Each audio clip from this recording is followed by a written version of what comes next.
Hello all, in this video we'll see how to compile and upload a sketch to Arduino using Arduino command line interface, that is Arduino CLI.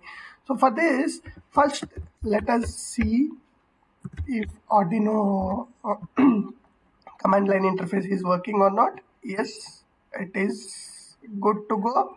Okay, and then Arduino-CLI board list.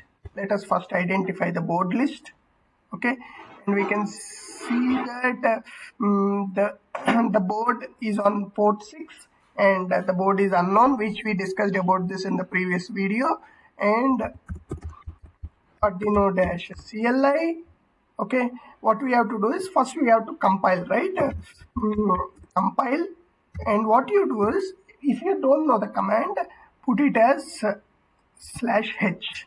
Okay, that means it gives you a help, and you can see it gives you the various examples. So this is what we need. Okay, let us try to select this. Okay, and Arduino CLI compile B, and let us actually copy the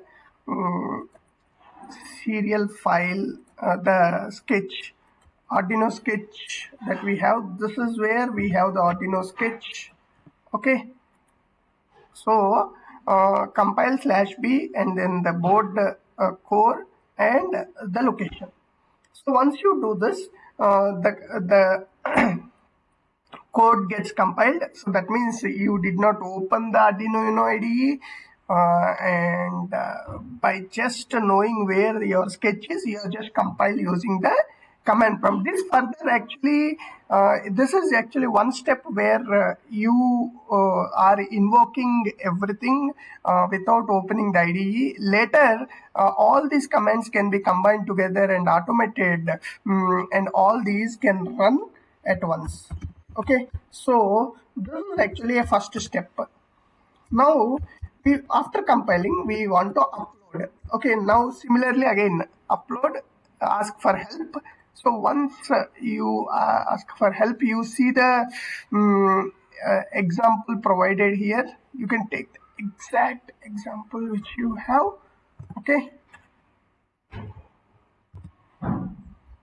So now here, instead of this, we are not using Linux, so we have a COM6, and here give the path which we have seen previously. Okay, this is the path. Okay, so upload the path and then let us run this.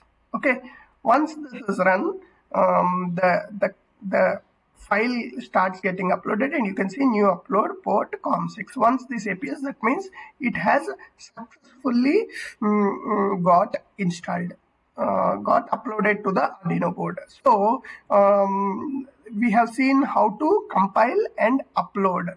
Okay, so we'll explore about the command line interface further in the further videos.